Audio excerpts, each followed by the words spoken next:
Et salut, j'espère que vous allez bien. Vous l'avez vu dans le titre, aujourd'hui je reviens avec une vidéo spéciale fête, puisque c'est bientôt les fêtes de Noël. Et je me suis dit, en tout cas j'espère qu'il n'est pas trop tard, pour vous donner envie de rajouter quelques titres sur votre liste de Noël, ou alors pour vous aider à faire des cadeaux autour de vous.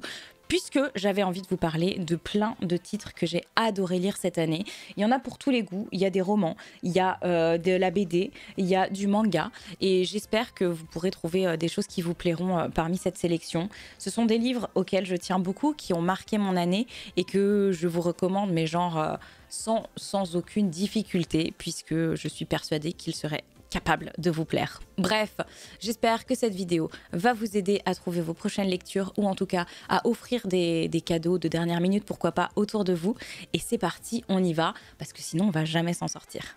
Je commence avec un roman dont je vous parle fréquemment sur les réseaux sociaux, dont je vous ai beaucoup parlé cet été, puisque j'ai ressenti une énorme frustration à l'époque où je l'ai découvert, puisque en fait, c'est un livre qui n'était pas sorti, mais qui n'avait même pas encore été annoncé.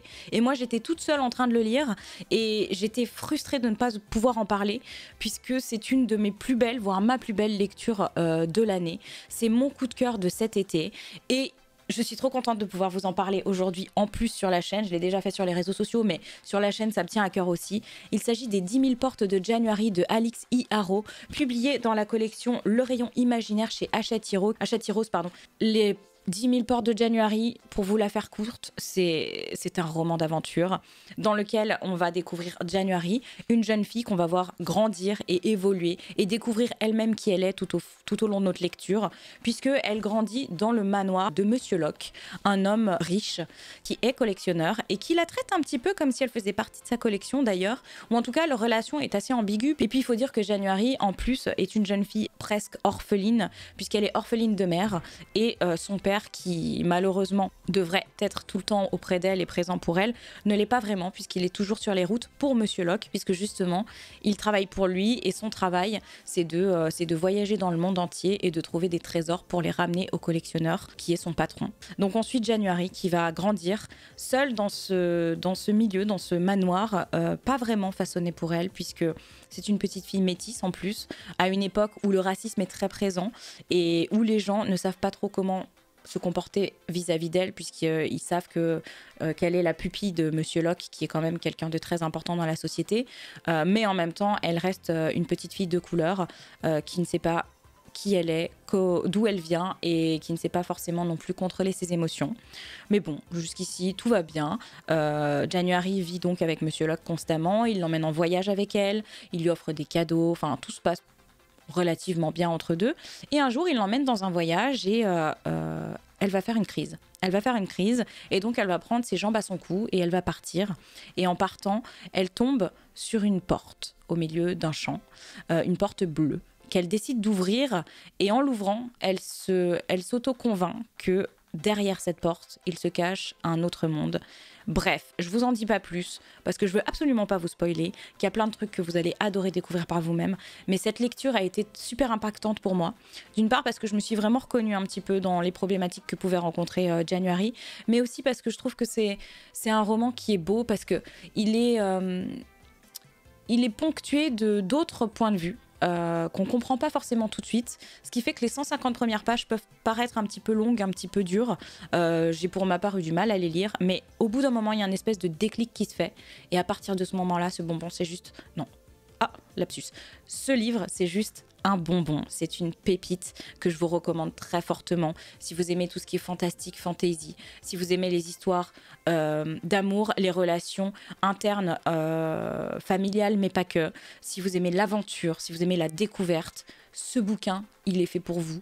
Et pour les fêtes de Noël, moi, je trouve qu'il est parfait. D'ailleurs, j'aimerais trop pouvoir le relire pour les fêtes de Noël, mais j'ai déjà tellement de mal à lire des livres que j'ai achetés en quantité que je ne pourrais pas, mais vraiment je vous le recommande très très très fortement. On continue cette fois-ci avec un roman un peu plus contemporain. Là on ne va pas parler de magie ou quoi que ce soit. C'est un roman que vous avez déjà probablement dû voir partout, mais que j'ai lu pour ma part, pas cette année mais l'année d'avant, et que j'ai adoré. Je vous en ai beaucoup parlé sur les réseaux sociaux. C'est une autrice que j'apprécie énormément, dont j'aime le travail, dont j'aime la personne.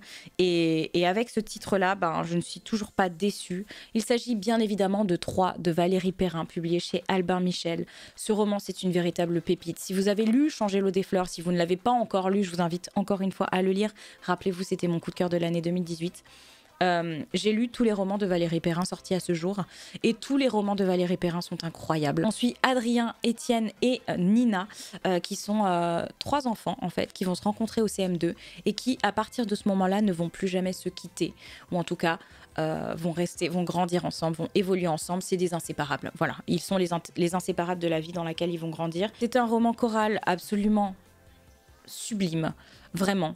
Plein de suspense aussi, parce que je trouve que c'est quelque chose qui caractérise beaucoup les livres de Valérie, il y a beaucoup de suspense. Ce bouquin, franchement, il la fout juste dans toutes les mains, en fait. Genre, si vous savez pas quoi offrir, je sais pas, à n'importe qui dans votre famille, ça peut être votre tante, votre oncle, ça peut être votre cousine, votre petite cousine, peu importe. Peut-être pas trop jeunesse, parce que ça reste du contemporain adulte, mais si vous ne savez pas quoi offrir autour de vous, allez-y. 3, je pense que c'est le livre à mettre entre toutes les mains. Et moi, j'ai adoré ma lecture, en fait. Genre, juste, j'ai adoré ma lecture. Et je comprends totalement le succès que rencontre Valérie, parce qu'elle le mérite et parce que ses bouquins, en fait, ne vous laissent jamais indifférent. Personnellement, j'y pense tout le temps à ces livres. On reste dans les histoires d'amour, d'amitié, les relations entre humains. Et du coup, j'ai envie de vous présenter Entre les lignes de Dominique Mermoux. C'est d'après le roman de Baptiste Beaulieu que je vous avais déjà présenté sur la chaîne, je crois. Oui, je vous ai forcément déjà parlé de toutes les histoires d'amour du monde de Baptiste Beaulieu. Et bien là, il s'agit de l'adaptation en BD de cette magnifique histoire. On suit donc l'histoire de Baptiste, un jeune homme qui va découvrir qu'en fait, dans sa famille, il y a des secrets. Notamment quand, à la mort de son grand-père et alors que son père est malade, il apprend que son grand-père avait en fait une deuxième vie. On va se lancer dans une enquête en fait. On va se lancer dans une enquête avec Baptiste pour essayer de comprendre qui était son grand-père et ce qu'il a pu vivre et qu'est-ce qu'il a laissé derrière lui. Cette BD, elle est sublime. C'est une très bonne adaptation, c'est une très très belle adaptation et je pense que pour les personnes qui ne lisent pas beaucoup ou qui préfèrent lire des BD, ça peut être une merveilleuse histoire, vraiment une merveilleuse histoire qui nous apprend beaucoup de choses aussi sur ce qui a pu se passer puisque l'histoire de Baptiste finalement elle n'est pas si, comment dire, elle n'est pas si exceptionnelle que ça s'est beaucoup produit quand il y avait la guerre et moi j'ai adoré, j'ai juste adoré et le roman et la BD et je pense que vous devriez beaucoup l'aimer aussi. On continue avec du manga, c'est un manga dont je vous ai beaucoup parlé sur Instagram, c'est un shoujo médiéval, un shoujo d'aventure. Il s'agit de Cold Game de, attendez, Kaneyoshi Izumi, c'est publié chez Kazé. C'est un shoujo qu'on peut foutre vraiment entre toutes les mains parce que là, on ne se concentre pas sur une histoire d'amour. Tout le monde pense que quand on parle de shoujo, c'est forcément que l'histoire d'amour est centrale. Ce n'est pas forcément le cas et je crois qu'on en a la preuve ici avec Cold Game. On suit une jeune femme qui s'appelle Alna, qui est une princesse qui vient d'un pays où elle n'est pas du tout la première de sa famille. Normalement, elle est censée être à l'abri des mariages forcés, des mariages politiques, sauf que il se trouve que non. Elle va être obligée de partir dans le pays E. Alors ils mettent des noms de lettres en fait alphabétiques pour les pays et donc elle va être obligée de partir dans le pays E puisque là-bas l'attend le roi avec qui elle est censée se marier. Et sauf qu'elle sent qu'il se passe quelque chose de bizarre, Alna, et elle décide sur le voyage d'échanger sa place avec sa cousine qui est aussi sa dame de compagnie, pardon. Et elle se rend compte qu'elle a bien fait en arrivant puisqu'il y a plusieurs autres prétendantes au trône. Et donc c'est une espèce de Hunger Games de celle qui va devenir la reine et de celle qui va survivre alors que normalement c'était pas écrit ça sur le papier. Bref, c'est vraiment un manga qu'on peut foutre entre toutes les mains. Si vous aimez pas trop les mangas, si vous avez peur de vous lancer dans le manga, si vous savez pas par quoi commencer, je pense que ça peut être vraiment cool. Donc n'hésitez pas. Juste j'ai kiffé, gros coup de cœur. Je recommande. Vous en avez forcément déjà entendu parler si vous me suivez ailleurs, mais bien sûr que je vous recommande de lire et d'acheter. Oups, attendez, ça c'est le tome 2. Le tome 1 c'est mieux. Anne de Green Gables. Oh, énorme coup de cœur, ça, vraiment, genre on l'a lu en lecture commune avec les pipous sur Instagram, sur Twitch, et c'était juste incroyable. Donc Anne de Green Gables de Lucy Maud Montgomery, c'est une réédition C'est une nouvelle édition qui est sortie aux éditions Monsieur Toussaint l'ouverture. Non mais juste matez-moi ça, c'est juste sublime. Donc là c'est le 1. Hop, là c'est le 2 et là c'est le 3. Et en fait, pour les cadeaux de Noël, il me semble avoir vu, il me semble pas, je les ai vus, je suis bien jalouse, il y a un coffret qui est sorti avec les 3 tomes. Anne de Green Gables, c'est un grand classique dont vous avez peut-être déjà entendu parler, peut-être qu'autour de vous, dans votre famille, il y a des gens qui ont grandi avec Anne et qui seraient peut-être ravis de la redécouvrir, ou alors peut-être que vous-même, vous souhaiteriez la découvrir.